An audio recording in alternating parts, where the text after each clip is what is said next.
But I was interested in building an archive of stories that really, of stories of, told by Black men that really are Black males that really oppose the idea that Black is monolithic.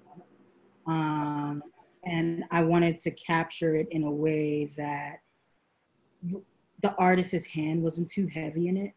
So in the past, I've made films where it was very heavy in editing. And with this one, the idea was that I would come in and I would record these stories and then I'd push them out kind of in the same fashion they were put in. So the project is very process heavy. So I've interviewed Black males as young as 6. And I don't know what the oldest person I've interviewed yet. I can't remember his age. But it starts with kind of introducing the idea of the project to them. But most of the time they come in not knowing anything about the project. And we're in a very dark room, in a dark space, sitting together, and it's just them and I. And half the time that they can't actually see me. So what's interesting about it, as I noticed when I was making it, is like, in some way, like it's pitch black in the space. And then there's this one spotlight where they kind of emerge from this darkness or this blanket black, the idea of like Black being blanketed, and just one thing, and they come out and into the light and they just tell their stories. Yeah, that's pretty much the project. So this is the American South version that you're seeing, but there's also a version that I made in Cape Town, South Africa. So yeah, well, that's kind of it. And if you guys have any questions, just let me know. Thank you so much. And we're going to save questions for the end. And if individuals could put any questions in the chat. Thank you, Rox. Oh, I did one question. You have a larger series you're working on, or there's an expansion of this video? Yeah, so it's not, so this is what you saw in the guide is kind of like the online / like for theatrical viewing edit of the piece. But the project, I've been developing out like an installation component to it for some time now, and that is for like gallery viewing. So I can talk more about that later if someone has a question about it, another question about it. Okay, thank you so much. All right, and next.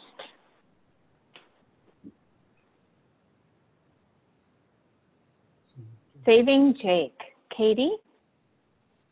Hi, can you hear me? Yes.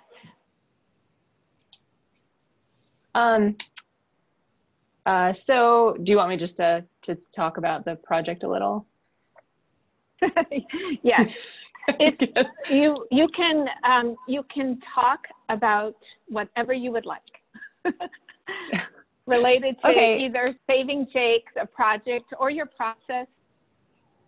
Okay, well, Saving Jake is a short film, and it's based on a true story of an orphan who, through certain events in his life, becomes homeless. And it's a true story, and I collaborated with Homeward Bound, and they're a local nonprofit here in Asheville who helps put homeless people into permanent housing. And I've collaborated with them for a few years doing a couple different projects. And I was able to interview a few clients of theirs that were homeless and have been successfully housed. Jake was such a compelling character and such an interesting person. And when I was chatting with him, I just had this feeling like he could have been anyone. it was an accident that crippled him, and he was not able to receive the medical care he needed. And that kind of things just sort of spiraled out of his control and until he became homeless. But before that, he had a wife, he had a good job, he owned his own business, he was doing really well. So his story just felt like it, you know, could have happened to anybody. Yeah, I had an amazing local cast and crew who just went above and beyond for this movie. If anyone is interested in learning more about Homeward Bound and the work they're doing, their website is homewardboundwnc.org. Did Jake see the film? Yes, he did. That was it. We waited a while, and I think his caseworker spoke with him about it and made sure that it was not going to be re-traumatizing for him to see it. And it took him a while, but he did eventually see it, and he said he really enjoyed it, and that it was a pretty accurate portrayal. What is the consent process for making a film about an individual? So this, because it was based on someone's life, you have to get life rights, and it's giving a person permission to tell your life story, basically.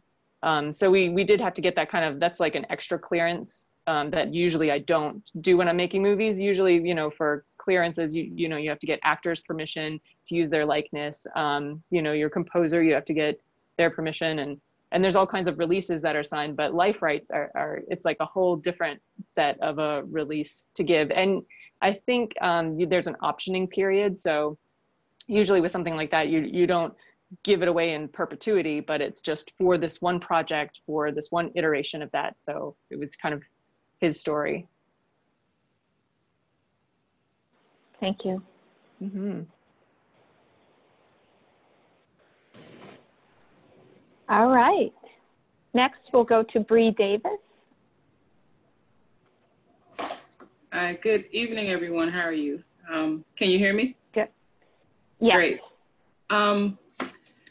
The title of this short, it started out as a passion project, and I'll use a famous quote from Zora that inspires me. She basically says, if you're silent about your pain, they'll kill you and say you enjoyed it. And from there, I was inspired to do some research into some of the figures that have visited Durham in the past. And I found out that Zora came.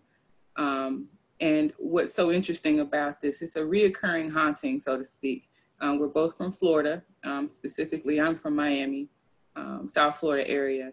And Zora moved to Eatonville, which was a very well-to-do, wealthy Black town in Florida, Central Florida.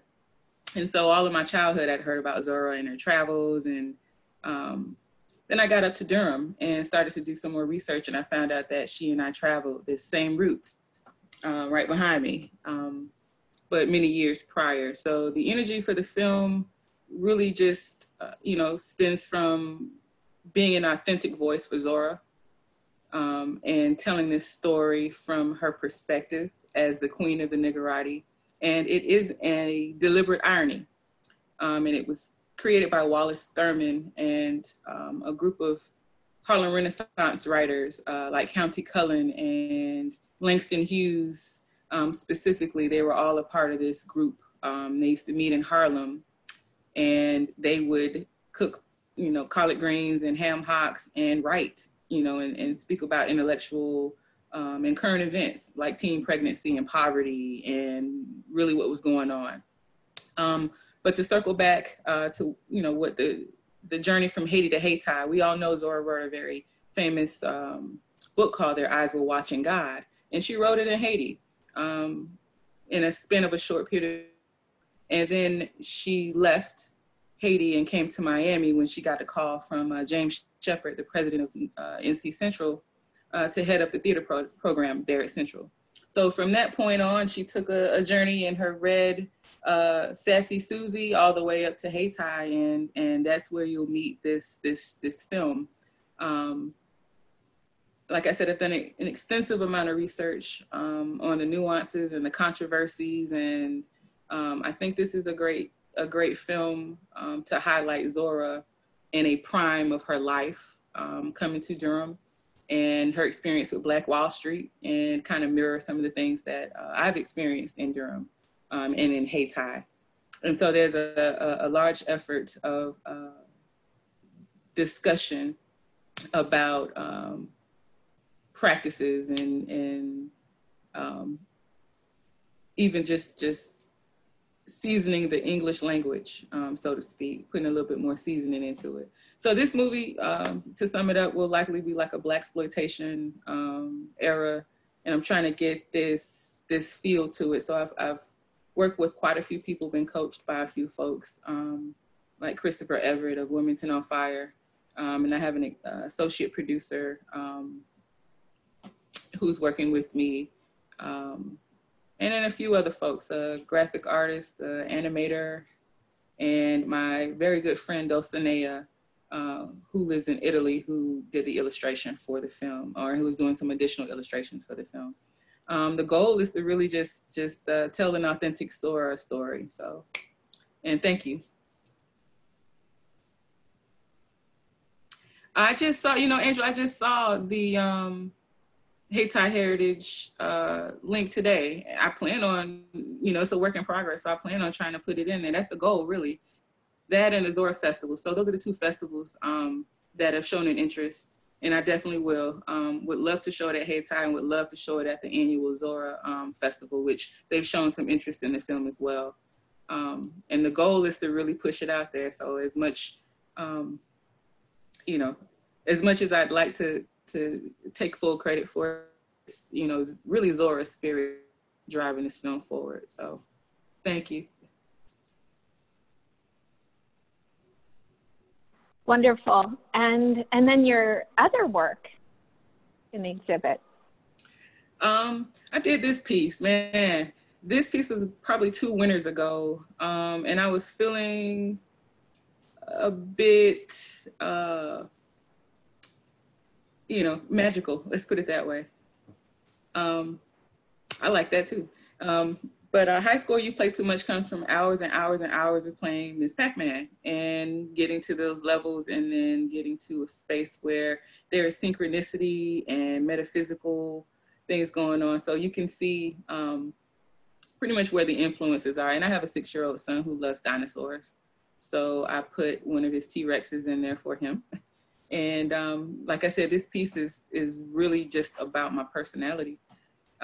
Ms. Pac-Man was started in 1982 as well. I was born in 82. And then you'll see some, some allusions in the numbering there with the 555 and 1111. So a lot of folks are seeing the benefits of spiritual and metaphysical connections. And these are some of the things that were coming to me. But playing too much, that's my thing. I play too much in any way, shape, or form. So that this is very much an authentic piece. I have the Mojo Beans on there, and some jade and tiger's eye, and a few other things that make this a conjure of art. And thank you. Yeah, thank you, Bree. All right, and if we move ahead to the next work, it's just us trying to figure out the PowerPoint. It's not a cue.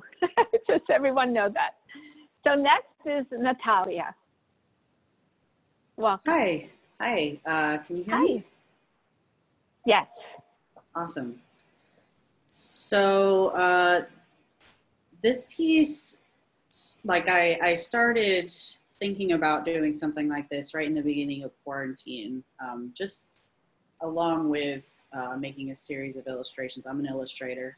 I'm also a comics artist, and I had just started a new project right when quarantine hit, a crowdfunding project. So a lot of things were called into question as to whether or not, it was going to be feasible to kind of, have people look at our work or care about our work. And I'm sure that's been the way with you guys too.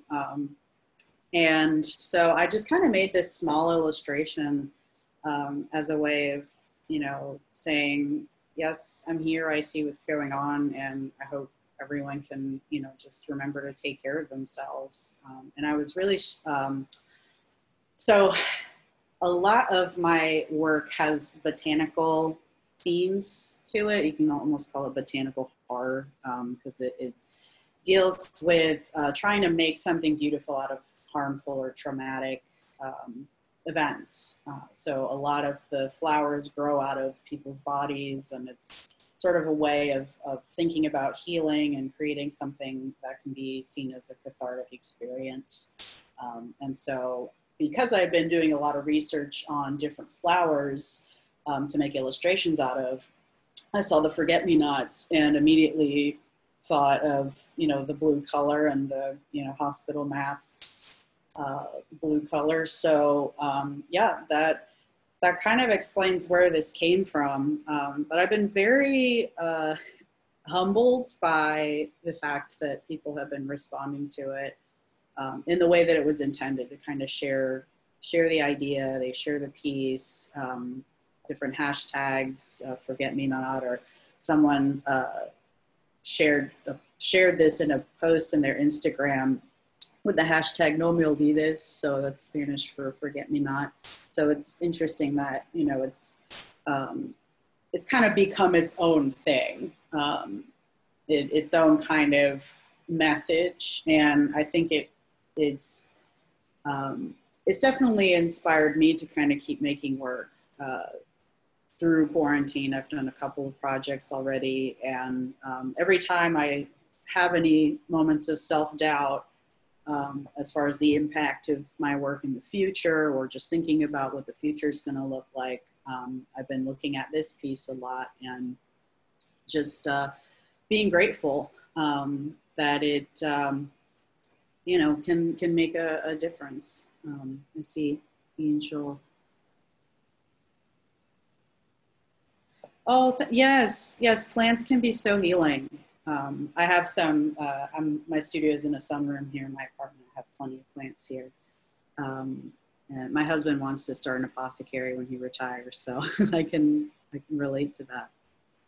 And yeah, it, you know, and just thinking about all the people that we know, or even who we don't know, hospital workers, people in food service, people, you know, who can't work from home, and just kind of how small a gesture it is to, you know, kind of say, I see you and I acknowledge you and I want you to be safe, you know, by social distancing, by wearing the mask. And you know, I hope this does kind of promote that sort of healing from within our community. So, because we definitely need that. Thank you, Natalia. Tim, welcome. Let me unmute myself. Yes. We can hear you. Okay. Well, I spend a lot of my time with a camera, and when it's anything that is a street, what would be called street photography by some, or photo documentary by others, it's usually at demonstrations.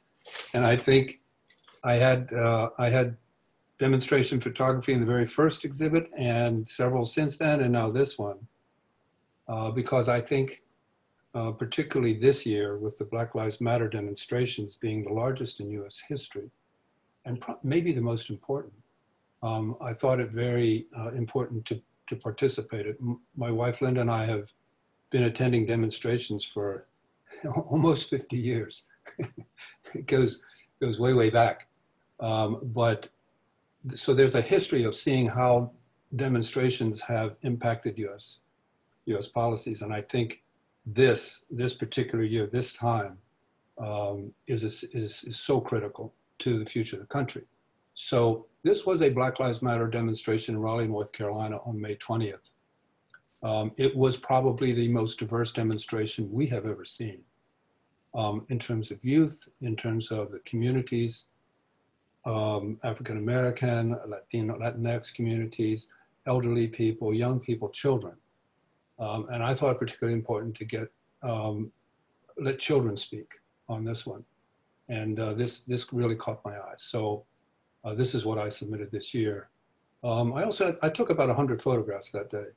And I had the opportunity to speak a little bit because you can see we all got our masks on. It was May 20th and things were really catching fire with the pandemic. So it was risky for everybody to be there, but it was really packed. It started off for the first few hours to be a very peaceful demonstration. Unfortunately, later in the evening, just as we were leaving, things got a little bit difficult. But nevertheless, I was fortunate to be able to get this, chat a little bit with those parents and those kids. And they were quite eloquent. The young man in the middle, the African-American child, has a long list of African-American young men and children even that have been killed by police. And the children to his right and left are asking that question about the value of his life.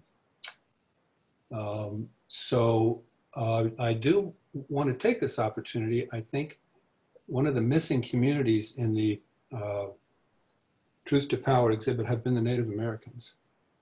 I don't know if there have been submissions. There may have been that I just am not aware of. But I think if any community can speak truth to power, it's them. And North Carolina has just a very significant community of artists, particularly young people, who fit this theme. So I would like to see that effort made to recruit some of those young Native American artists. If any of you are interested, you can go to the Unity Conference of the North Carolina Native Americans every March. There's a website for it. They have a juried art exhibit that is just incredible, the talent that you'll see. So I just say, let's make an effort to diversify things a little more and get the Native American voice in the Truth to Power annual exhibit. Tim, yes. Thank you so much, one, for your work, but yes, I 100% agree that that is an area that we need to do more intentional outreach, and I would love to lean on you and others to make connections to communities so we can create collaborations for Truth to Power, but other exhibits. Yeah. And if I'm correct, North Carolina has the largest Native American population this side of the Mississippi River. Yeah. And so thank you for bringing that up. Yeah. And for your work. And just a little point of information. My wife Linda worked with all of the tribes in North Carolina. People would be amazed at how many there are. There's 8, I think, not federally recognized, only the Cherokee. But the artist, my wife Linda, was able to actually judge some of those juried exhibits and has a knowledge of that art community among the Native Americans. So sure, we'd be very happy to do some outreach. We have a lot of friends, a lot of artist friends in the Native American communities. So we'd be happy to do that, Renee. Okay, thank you. All right, next we'll go to Kara. Hi, I'm Kara. I wanted to start off by saying I think that this piece is a really beautiful intersection of my work as a scholar and academic. I'm a trained historian in late 19th century African-American history, and I'm also a printmaker, a relief printmaker. So I think that this piece is really representative of both of my passions. I actually have had the pleasure of working under the direction of Blair L.M. Kelly, who I think contemporarily is one of the best scholars on African-American history that we have. If you don't know about her, please look her up. So what I love about my lino cuts that I do are they are primarily text-based, again, because of my interest in writing and using expressive narratives. So what I think is important about this piece is that in many ways, using text in my lino cut printmaking means that I'm actually hearkening back to the origins of printmaking, making accessible information, ideas, and thoughts for the masses. While this is a quote from Blair's Twitter, which the first time that she tweeted this was on 11/24/2015, she's continued to retweet, repin this as there is a continuation of the issues around the social, judicial, and political disregard of Black bodies in America. So I find that this piece is necessary in terms of using printmaking to be accessible to the masses, to elevate this commentary and to be able to engage folks starkly and quickly in this continued struggle that is going on in America. And that's what I have to say. Yeah, thank you. How do you actually, what is the technique of making this? Sure. So what I do is I've learned to write backwards extremely well. I have so many text narratives that I've done for lino cuts. I write backwards as easily as I write forwards. So what I do is I take a piece of gray linoleum and I write the text backwards, and then I use, I think I actually have some right here. I use carving tools, and then I carve around the text. So removing the negative space, and then I ink a glass plate, roll the ink on, put the paper down, use another brayer, and you pull it. So that's my hand-pulled process for this. All of my prints are hand-pulled. That's so helpful. Thank you. And then Alyssa. Hey.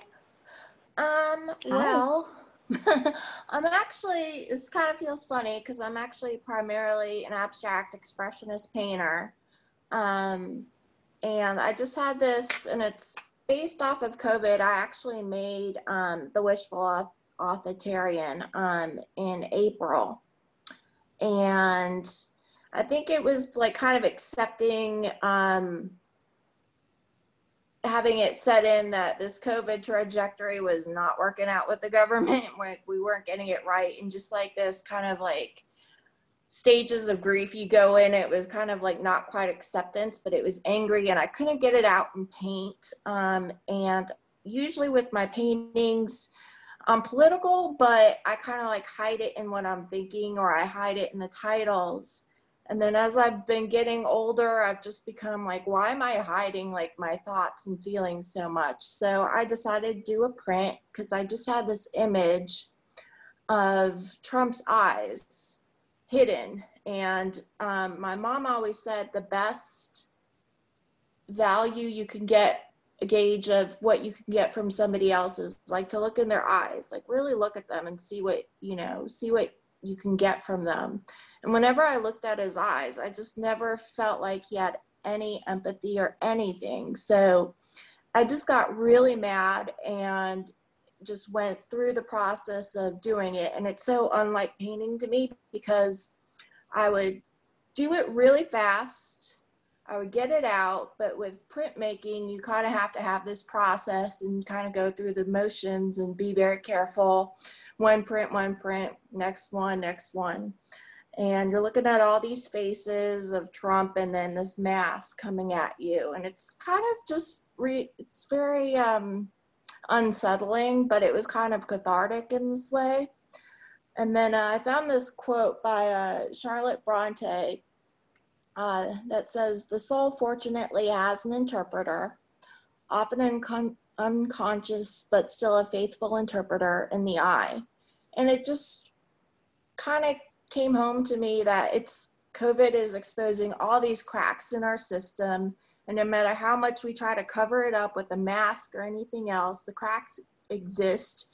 And this is just making us slow down and see the cracks and see all these fractures in society just breaking apart and being apparent and being not as hidden as everyone would like to think that they are, that they do exist. So that's kind of where I'm at. Thank you. Well, they're all powerful pieces, and I frequently say I use the word, it's a powerful work, but it is, and disturbing. Yeah, it's definitely not something that it's easy to live with. And in the exhibit, it's installed, it's next to Natalia's piece, intentionally related to COVID and mask and the covering and the healing. So thank you. Thank you. I'm thinking this is the last image for oh, good. Georgia? Okay. Renee, there's a question in the chat. Oh, good. And we're not going to go to the next part until at least 6:45. So I'm glad, but let's go to Georgia right now. Hi, nice to see you. Good to see you. So basically, this piece is a digital print of a childhood photo. It's overlaid with a screen print of handwriting paper that you are probably familiar with from elementary school. Down at the bottom, there's this slogan, always do your best, which my kid from school would bring home these worksheets, and every worksheet had always do your best written on it. And this text that's overlaid is a text that I wrote, and it basically narrates different ideas and messages that I received. Sorry, my phone is like ringing and messing me up. Okay, so different messages about work and productivity and authenticity that I got, through school and through my parents and just the culture in general, and how those ideas became really paralyzing. And it kind of comes down to the idea that we live under capitalism and we're, sort of alienated from our labor in the traditional sense, but we also get all these cultural messages about how we're supposed to love what we do. Work is like the ultimate expression of our passion and also our moral goodness. If we don't love our work, we're doing something wrong. And so I basically am directly referencing some pieces from the 70s and 80s by conceptual artist Adrian Piper, who did a very similar thing where it's, images overlaid with these kind of long narrations of personal experiences that culminate in some kind of analysis that these experiences have a political origin. They're not just, unique to us, but they're kind of created by, institutions and racism and sexism and these kind of larger institutions. So, when I was just thinking about speaking truth to power, I think a lot of the pieces in the show are using self-portraiture or portraiture, where it's really, taking personal experience, taking a really granular, approach to thinking about people's individual experiences, but then contextualizing them as, part of a political landscape, and that there's something to speak to power. And that's all. Thank you. That was really clear. Wonderful. Appreciate it. We do have some questions, and it would be great if Malcolm and Natalia and others, if you want to ask your questions now and kind of open it up for discussion. And there'll be times where we're talking over each other, and that's okay. So Malcolm, do you want to go first? You mean with the idea that I was asking? I don't Yeah. want to mess up your name. Kaz? It's Kara. That's like an abbreviation of like my first and last name. Oh, okay, okay. Yeah, I love the simple print with that message, and like as you were talking and it was on the screen, it just like it was pissing me off. But I mean, I know that's the point, you know? And you know, if people really take the time to consider what those 1, 2, 3, 4, 5 words really mean, you know, in a deep way, I mean, that's a lot right there. And so what I was saying in the message was that there was this printmaker I met. I can't remember his name though. I have to go back and look through like old college notes. But what he would do is he would take like the instructions on how to make a zip gun out of a potato, right? And he would silk screen it onto like a poster size paper, and then like probably newsprint with hundreds of them, and then go show up in Times Square or something and just start giving them away, you know. And sometimes it would like piss people off, you know. Sometimes, you know, people would be like, oh, this is great information, you know, depending on who it was. And then like I remember he said he went to Ireland and he had something else that he printed. I can't remember what it was, but I asked him, I said, well, why didn't you give the zip gun instructions in Ireland? You know, and this was like back in the mid 90s, you know, before the whole ceasefire with the NRA and everything. And he was like, well, I think that would have been like irresponsible. And, you know, I might've gotten in a lot of trouble for that or something like that. I remember his answer was like, based on the audience that he was expecting to see where he was giving away the prints. Anyway, I could see you rolling up, you know, and taking prints like that, and maybe going into places where it's a very white audience, you know, and trying to drop some knowledge, you know.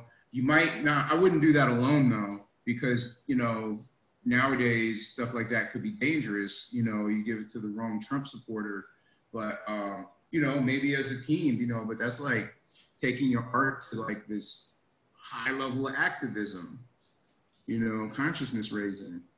I absolutely love that idea. I had originally created this print actually for, I had done it in masks for a raffle that was done by a local group that's organized through Bunker Punks. And so they end up doing fundraising for local organizations for social justice, particularly for Black Lives Matter.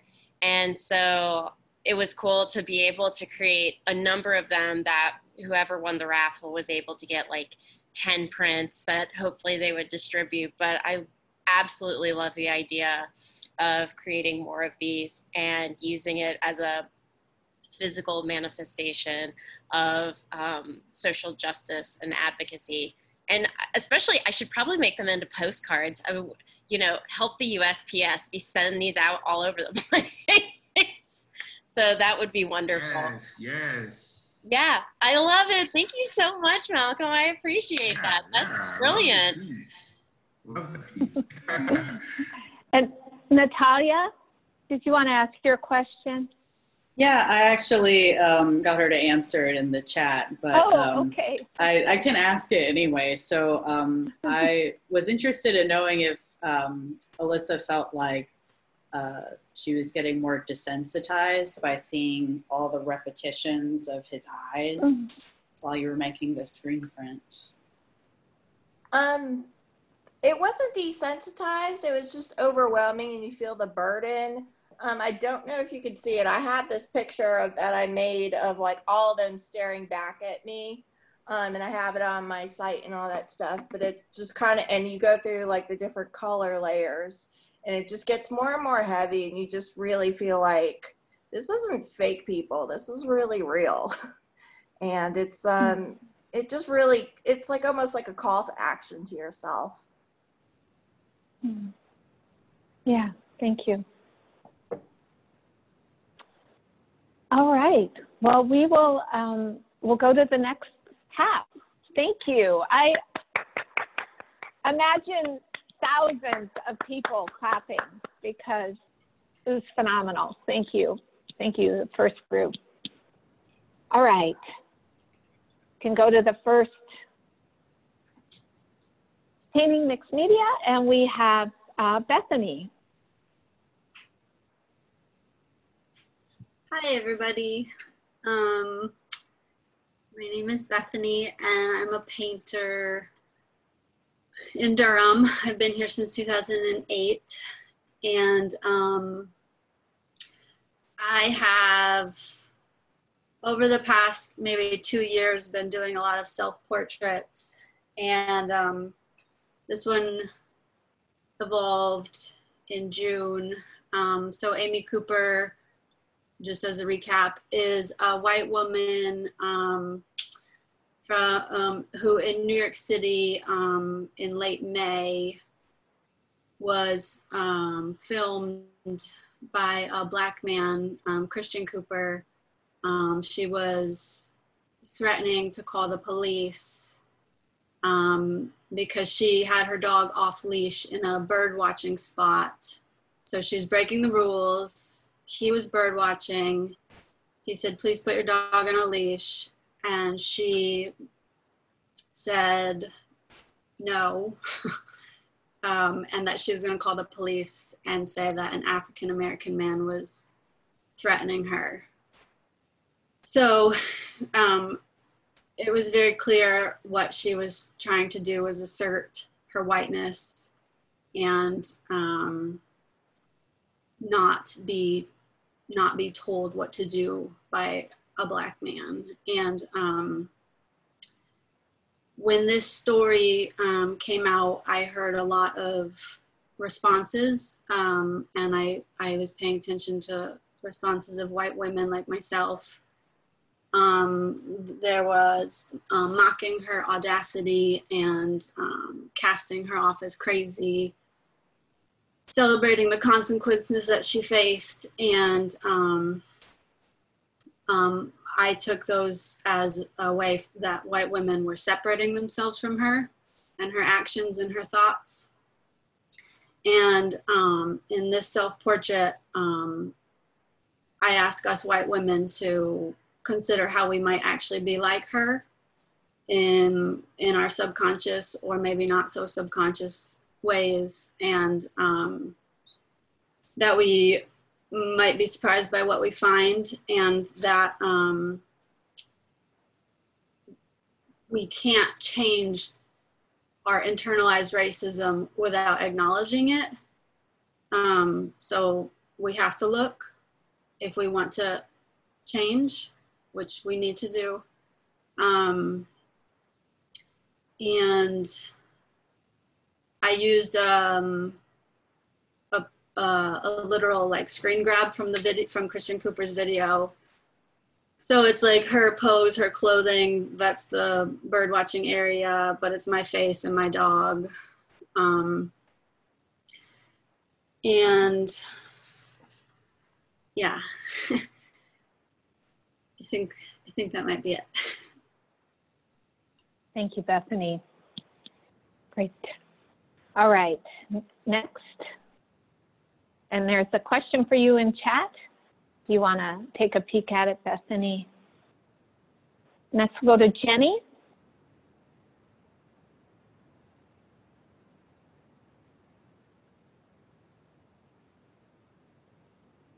And Jenny, we can't hear you if you want to unmute. Can you hear me now? We can. Awesome. Hello. Awesome. Okay, hi everybody. I'm Jenny. I'm an artist in Durham, and I'm an environmental artist. I'm working on a series of paintings using this overlook scene that you see depicted here in this work, and I'm using it as an analogy for different ways that our actions impact the planet and its future. So I like this imaginary vista because we see what's happening on this side of the hill, but there's a horizon and something that we can't see on the other side. And this creates a tension that I see as symbolically serving as a warning for our future. So what's on the other side of this hill? Is it a cliff leading to oblivion, or is it a hopeful scene? So it's a question of what does the future hold? So our actions or inactions, either one, will impact what we're going to encounter on the other side. So trickle down, my idea for this particular painting came when the pandemic hit. And I was really struck by COVID-19's disproportionate health impact on people of color. And my thoughts wandered mostly to how our environmental policies might be contributing to that. And you know, we disproportionately place polluting industries in near neighborhoods where people of color, Black and brown communities are in place. So it leaves the residents at a higher risk for developing health complications like heart disease,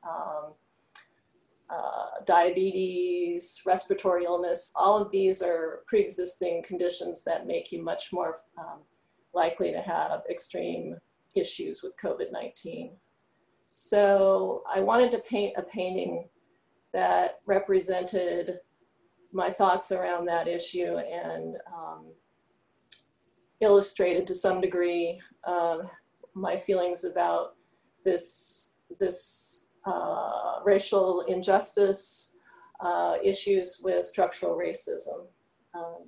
So this piece has the hill at the top of the crest of the hill, these symbols of wealth, buildings constructed, skyscrapers, spewing pollution.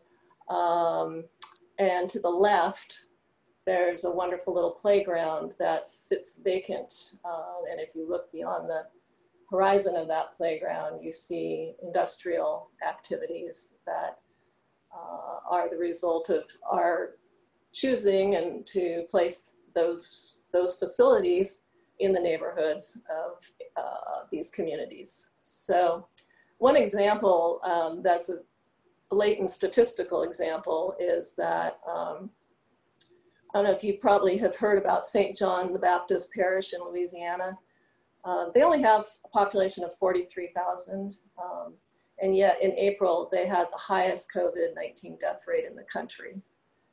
And that was primarily due to pre-existing health conditions because of all the industrial development that's gone into place around them. So anyway, I felt very compelled to paint this painting. And I was also inspired by what I read from leadership and the many Black voices informing our path forward for environmentalism. I did put a quote in my artist statement. I'm not sure everybody's had a chance to read it. So I would like to kind of close with that quote by Mustafa Ali, Santiago Ali, who's Vice President of Environmental Justice at the National Wildlife Federation. His words are pretty poignant. He said, "When we say I can't breathe, we literally can't breathe. At every turn, the deck is stacked against us." So in closing, I just want to say there really can be no climate justice without racial justice, nor racial justice without climate justice. And thank you all for all the work that you're doing. Thank you to Renee, Cornelio, and Angel for your important work to bring this community together. Thank you, Jenny. Brenda? Hi, everyone. Well, with my piece, we have to go overseas here a little bit. Basically, I was fortunate to travel to Hong Kong some years ago, and from Hong Kong, when tourists were first being led into China, I was able to go to China and to see it in its very beginnings as the Communist Party was taking over. then in 2015, I had a chance to go back to China again and actually spend a summer teaching there. So when the Hong Kong revolution, as I call it, or demonstration started, I'm more drawn to watching that probably than most people, because I've fallen in love with that part of the world, with the people there, and to see some of the struggles they're going through. So this piece is actually a lighted piece. It's built on the frame of an umbrella. That's actually the wire that you see is from an umbrella that I took apart. Mylar has been draped over the top, and I have painted on that. And I've used painting techniques of actually using compressed air on the Mylar to move it around, because the umbrella in this case has been used to help the demonstrators be protected from tear gas and from water hoses. And so and also, of course, it's very symbolic that these people carry umbrellas in the summer to keep them, from the heat, that type of thing. So lots of people walk around with those. The white area that you see coming down from that are taken from the flag of Hong Kong, and which is actually the petals of an orchid. So there are five of these white areas that come down are those petals. And it's lit as a beacon of light and hopefully, a beacon to the people there, in solidarity and in support of what they're trying to do in fighting for their very basic rights. So that's basically this piece. It also has, crystals coming from it and bubble wrap. The idea that the parts hanging down that are actually bubble wrap that's been cut and formed that way to actually, to be as if it's rain, but it's inside. Things are topsy-turvy, inside out. So, see if you have any questions, but I just, spending time over there and spending time with the people in China and the people in Hong Kong it made me very appreciative of what we have here. Thank you, Brenda. Mm-hmm.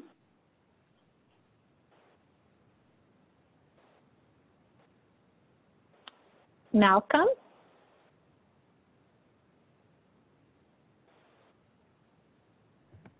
Find an unmute button. Okay, hey. Hey. And firstly, I would like to thank Pleiades, Renee and our jurors, for putting all this together. I always say that this is just my favorite show of the year. And I wish it could, we could have a couple Truth to Powers per year, Anyway, that's just me, because it's like right up my alley. So this piece here is called Along the Watchtower. It's very multi-layered for me. Like there's things around my own like upbringing and youth with it. I really feel like Jimi Hendrix's song Machine Gun, which I really feel like it's inspired by his time in the military during the Vietnam War, was just, it helped to open my eyes as a young teenager. I think I was probably in this middle school when I discovered that song, and it didn't fully hit until later, but I just remember him talking about Machine Gun taking down my brothers, and you got to pick up the axe and fight like a farmer, and so I liked those messages of resistance and fighting for justice in his song. And it did a lot for me. I was thinking about how now it seems like we hear more about the police brutality, like as if maybe it's increased, and it may have. But I remember as a kid when we were living in Chicago, And I was about like maybe kindergarten, first grade age back in the late 70s. And I remember sitting there, my dad had just bought this van and he and some friends were fixing it up because it was basically a cargo van and they were turning it into like a really nice family van. And I remember them talking about police brutality, you know, so I'm this little kid listening to them. And I just always think back to that, you know, the conversation that they had was just between them. So maybe them and a few other people who knew about this police brutality that happened to a guy they knew. And it wasn't like a platform, you know, it was way before there was even like computers that were out there for the general public, but, you know, it was like on the street, people were talking, you know, so maybe word of mouth spread a little bit, but, you know, it's just like, it's been going on, it's been happening. It's just that now we can maybe hear about it a little more if somebody takes a video of it, you know, and then we're able to get it out there. So there's that. But, you know, as you see, there's a lot of different issues that are in here. So off to the bottom left, you see the soldiers. 4 of them are kind of representative of soldiers from the Vietnam War. Although one of those soldiers is holding the sign saying no blood for oil, and I feel like that's anti-war and environmental, going back to the war that, you know, Bush's started with Iraq. And then the soldier like directly under Jimmy's hand on the neck of the guitar is like a Black Civil War soldier.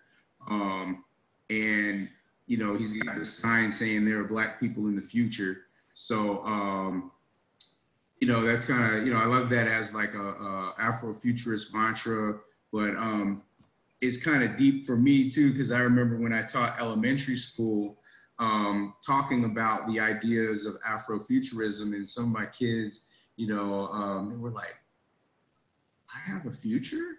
You know, and it was like crazy to me that, you know, they meant that in a couple of different levels, you know? So, okay. And then I was thinking about the Muhammad Ali, the quote from him, and then a lot of people made signs and stuff, protest signs about it. Why'd you switch? Where are you going? Okay, so you know, no Vietnamese ever called me nigger, and then I can't breathe.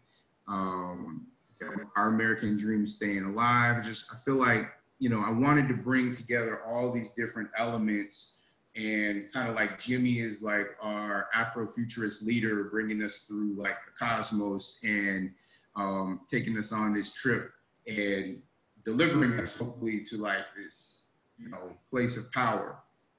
So that's where I was coming from. Okay, so now you wanted to go to the next one?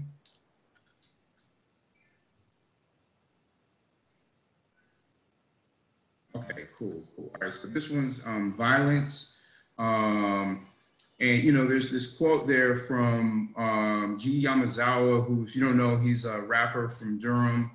And his song Violence is, so I got the quote in there.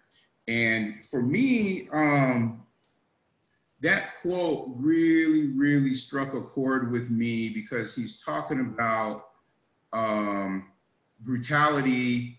And I took it as not only like police brutality, but just like the violence in our communities. And around the time that that song came out, my nephew was killed in a drive-by in Chicago.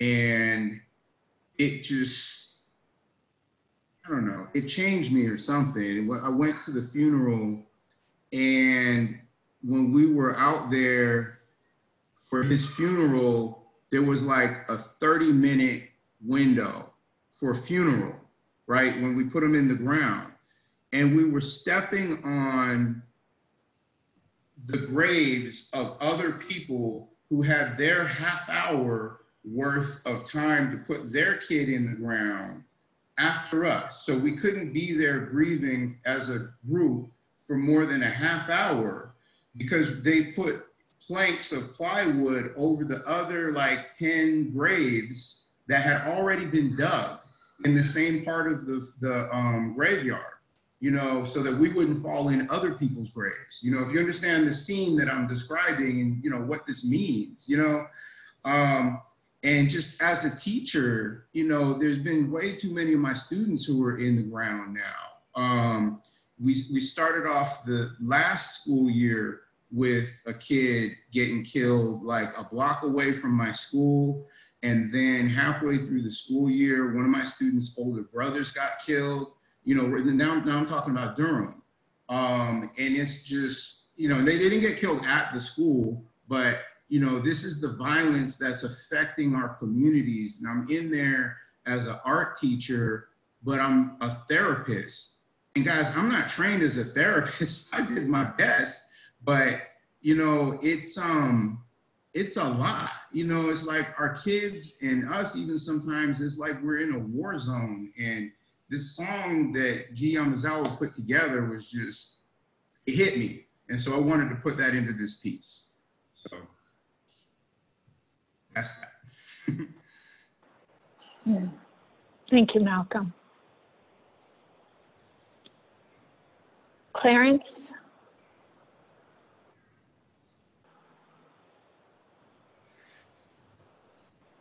Hey, Renee. And you, yes, hi. Hey, everybody.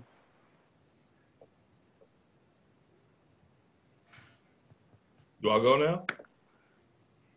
Yes, please. Okay, I'll keep mine short and sweet. This is Covered. It's a self-portrait done in acrylic and gold leaf. And it's basically a response to everything going on right now. I've been doing a lot of work. Well, I've done a lot of work. The flag, and with myself as the subject. I'm a free model. So I position the flag on my head, sort of like a blanket. Like that's where the title comes from, Covered. And I'm leaving it kind of open. I want people to. It has two meanings. So it's almost like a comfort blanket because America is my home. But then it's also like a weighted blanket, like it's real heavy, and yeah, it's a lot of like weight on my shoulders. I don't really tell people the meaning, or I just like to paint complex things really simple and let people kind of put their own stories to it. But yeah, that's pretty much my thought process when making this piece. I wanted people to feel the weight, and I knew some people would feel comfort.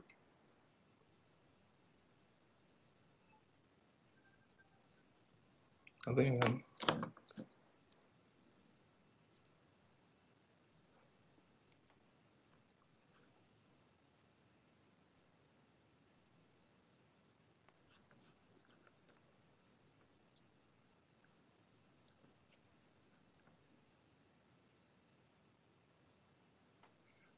okay, this next piece is called Stars and Bars.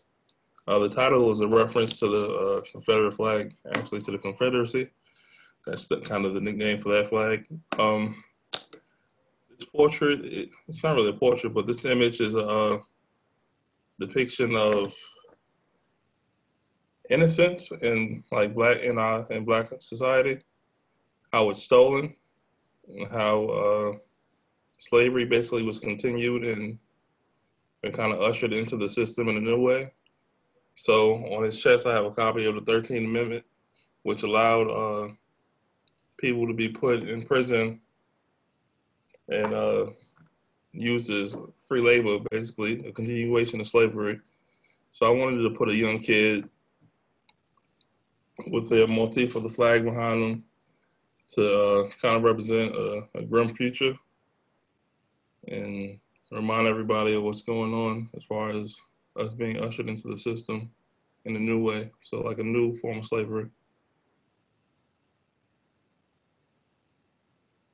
And that was my thought process on that one. Yeah. Thank you. Why is it so quiet? Well, I think it's one beautiful but very poignant work. And But we will open it up for discussion at the end. And a reminder, please ask questions in the chat. Okay. So thank you, Clarence. Yeah. Yes. All right, next we'll go to Eliza. Hey all, it's great to be with you tonight. Such a great group of people and creators, and so it's such an honor to be alongside you all. So this painting I created in a phase of great frustration, which a lot of art comes out of, and the title is "What Would the World Be Like If Men Could Get Pregnant?" And I used acrylic on canvas, and I intentionally left some of the letters behind the head because I wanted people to come into the piece and, you know, and hopefully one day in the future walk toward it and, you know, investigate what was going on. And so having it in the title kind of allows people the answer. So I wanted it to be a certain level of opaque, but also shared.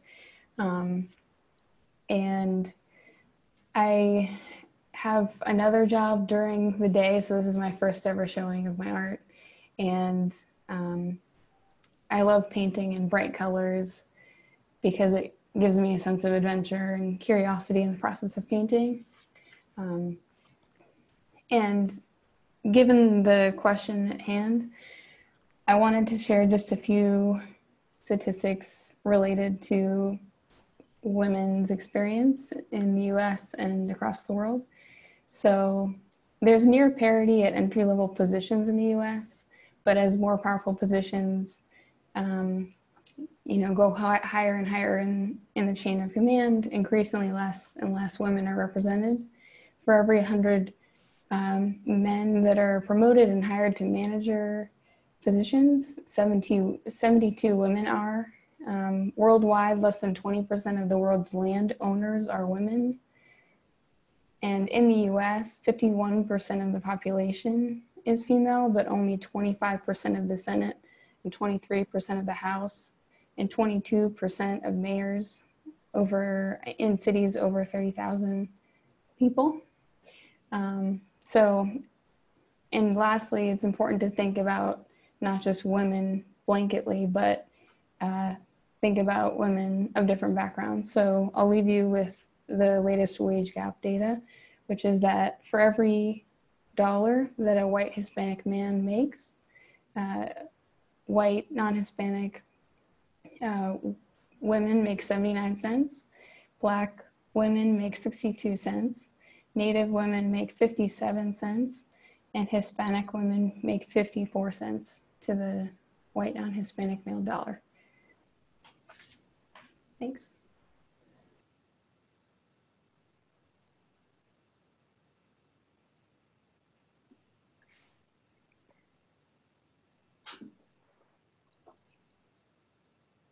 Hi, my name is Susie Stogner, and this piece just kind of came about. I don't typically start out knowing what I'm going to paint. I just sit down and kind of whatever happens, happens. Obviously, this was within the last couple of months, quarantine and the recent, I guess, George Floyd sort of coming back to some issues, obviously, of police brutality. So I just sort of painted the eye. I like to do a lot. I like to use it's oil on canvas. I like to use a lot of paint thinner and do the runs and the kind of the drip, the crying of the eye. So it's just really about remembering their names. I know people are saying, you know, say their name, remember their name. So actually writing just a small handful. This is just represents a small handful, but actually writing the name, painting the name. And also sort of a mass lament where the eye is so big. Also the play on words, I see you. Just sort of a collective cry and collective grief. I've been involved in some social justice work for a while now. but really getting to know my friends of color, people of color in my community, and listening to their stories, and have some really different stories in the same community, is how I'm affected by the police very differently as a white woman. And so just really listening, just really being quiet and really listening. So that was just really, it just sort of came out. Like most of my paintings, like I said, I don't practice. I don't usually look at anything else. I just sit down, and sort of whatever happens, happens. I think the most significant part here, and sort of the hardest part, was actually looking up the names and making sure I spelled them right, and just being really meticulous in painting each name. And that was really, I started crying just painting the names, because you're not only seeing them, you're not only saying them, you're looking at each letter, make sure you're spelling the name right. And it was very emotional to actually put the name onto the canvas. So yeah, that's kind of the gist of it, and sort of, as artists do, sort of paint their emotion, and that sort of speaks for itself, I think. And, the resurgence of the Black Lives Matter movement, and taking a bigger part in that now as a white person than I did probably even a year ago, 2 years ago, 5 years ago.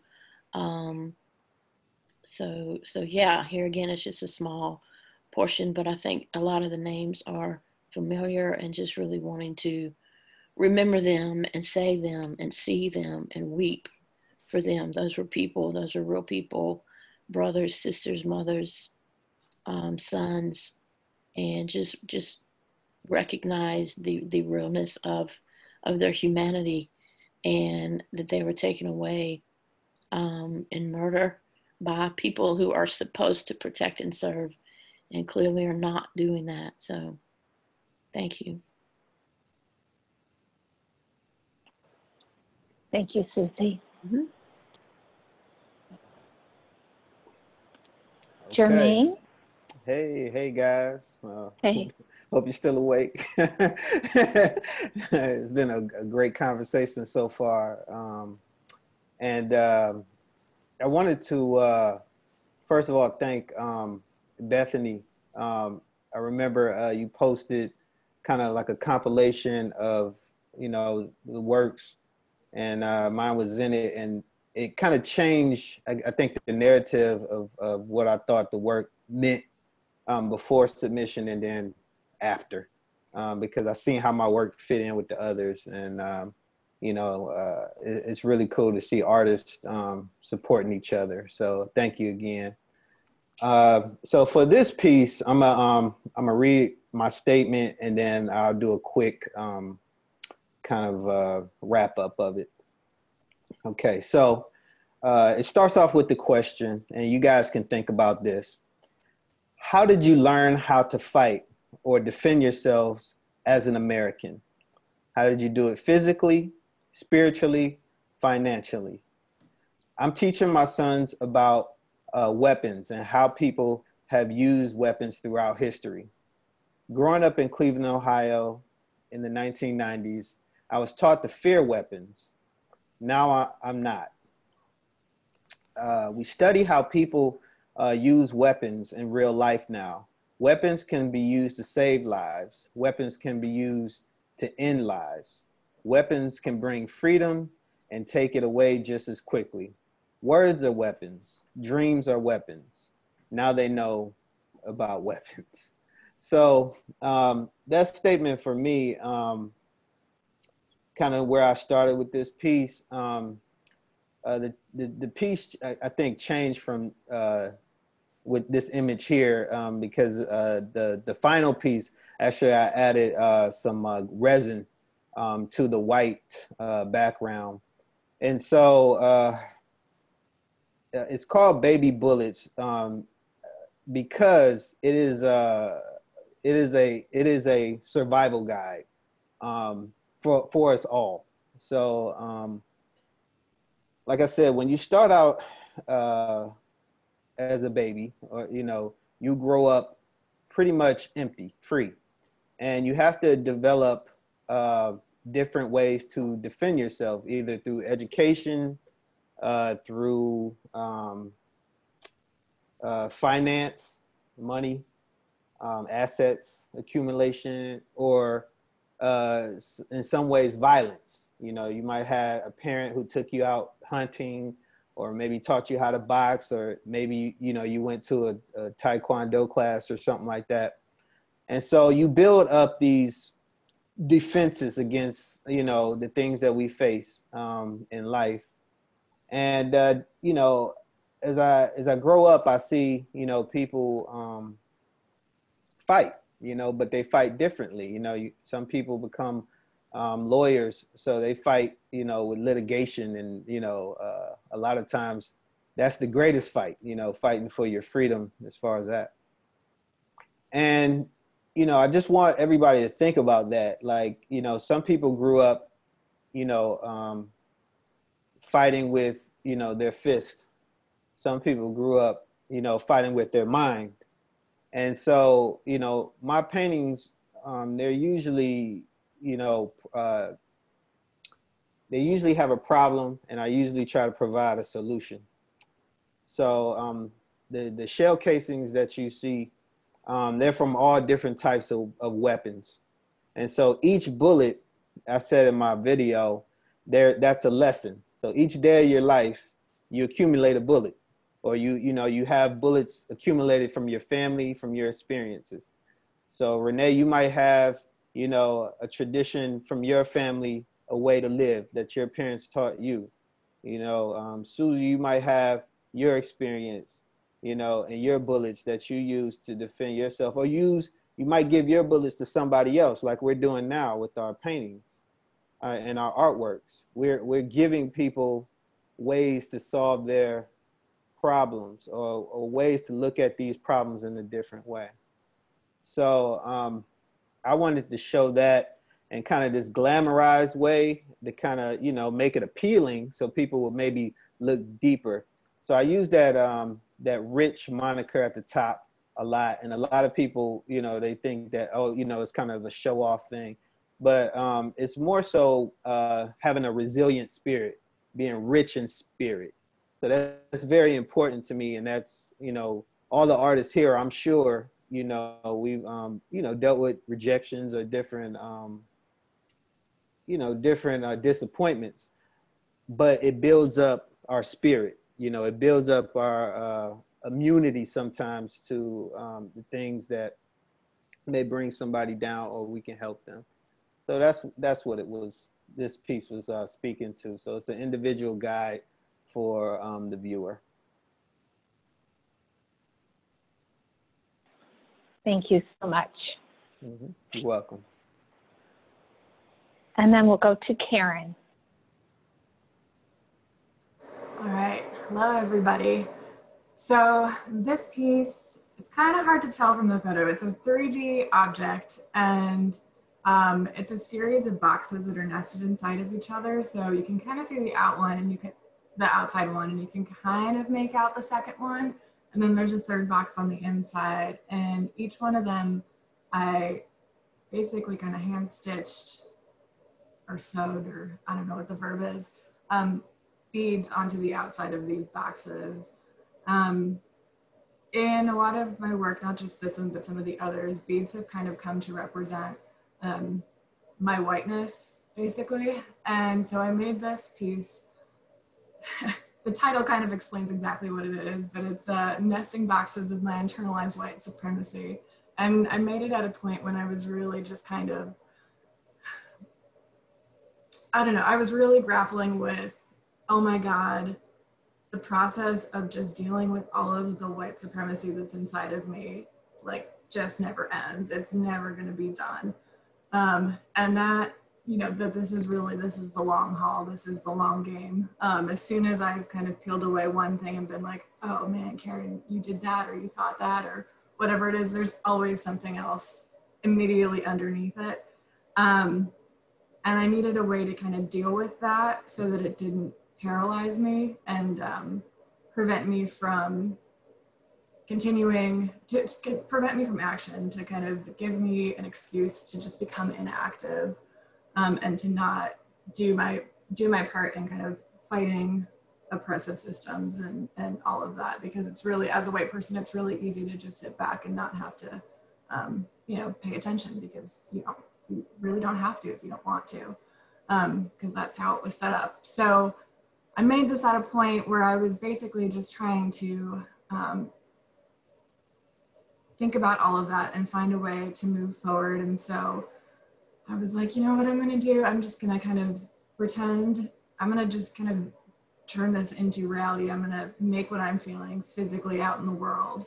And so I created something with a bunch of layers, and I tried to make each one beautiful, and really tried to reframe instead of, oh my God, holy shit, here's another thing that I have to unpeel and unlearn and undo within myself, kind of just view it more positively, honestly, and say, it's wonderful that I get to continue to unlearn all this stuff, that I continue to be able to go down that process, and that I was able to reach another layer. Like, that's really wonderful and beautiful. So that's kind of what this piece is all about for me.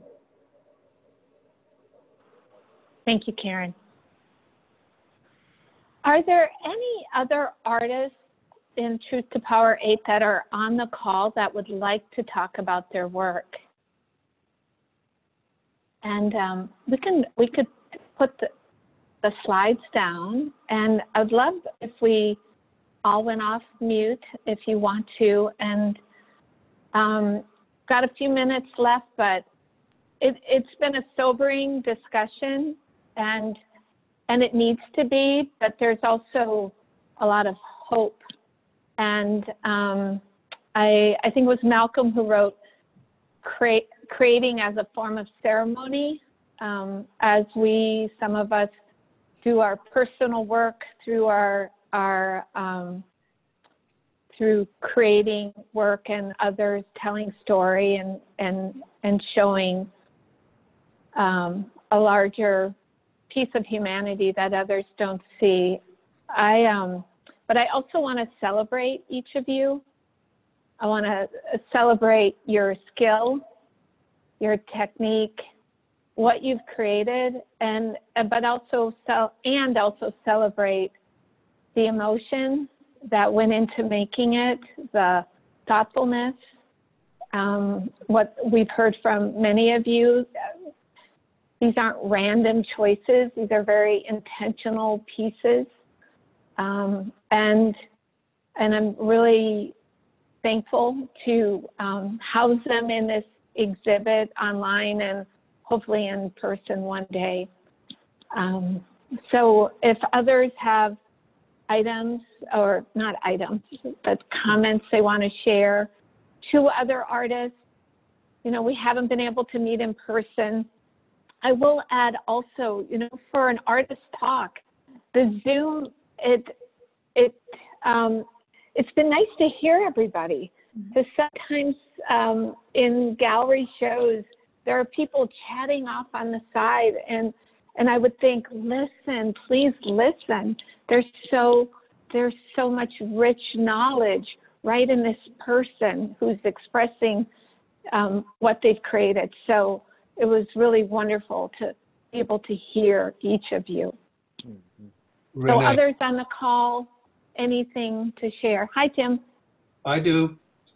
For folks, I know some folks are new to this. As I mentioned, I was in the first one, and I want to say Renee Leverty has been the guiding force behind this.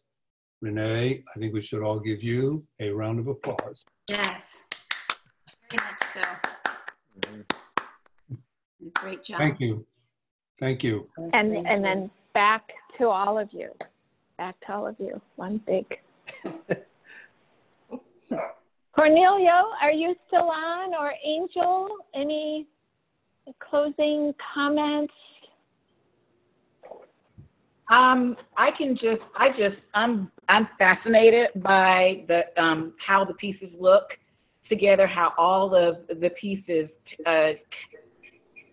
share a unique lens to the story of uprising and inequity and hope and all the things. Every single piece in this exhibit does that. And it speaks to everybody that we know, even if we don't know a diverse group of people, which we all should. But this exhibit helps us out with that. And that's why I'm fascinated by this combination of artists. This was such a critical time to have 2020, Vision 2020, you know, this particular exhibit with these specific people and pieces.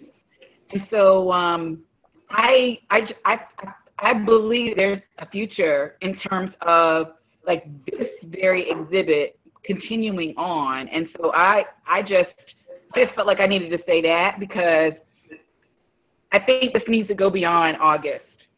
I mean, obviously in a different place. And I think that this needs to continue, the story needs to keep being told. And so I would be interested in finding ways to make that happen. Yeah, I agree with Malcolm when he said, you know, I wish this could, you know, be all year long. I think that there is a way that we could, especially because it's virtual, to make this available. And I'm just really grateful for all the artists who were courageous enough to put each piece into the this particular exhibit, because every piece is so important. And it's the story that only this group of people can tell. So, yeah. Well, can you hear me? Yes.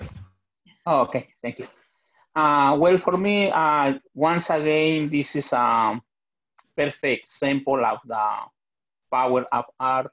And as we know through history, art is really powerful, not just here in the United States, all over the world. And I had to discover by myself, you know, in a different country, not in my hometown. And I will thank all the artists for all, you know, the effort. And I can really feel you talks through the pieces that we went through. And also I just kind of like feel a little bit sad for the ones we weren't able to choose. And it's not because they went good. I think what happened is just, we just have to make a certain number in the show. And thank you, everybody. Yes, thank you for that, Cornelio. A reminder: we had more works that were rejected than accepted, and because of space being an issue. Yeah, thank you. All right. Well, celebration and honoring to each of you, and we'll keep communicating and figure out what's next for this exhibit, and keep speaking truth to power through your work and through your actions. I hope you have a nice night. Thank you. Thank you so Yeah. much. Thank you, Yeah. everyone. Bye. Thank you, Cornelia. Virtually needing You're you. welcome.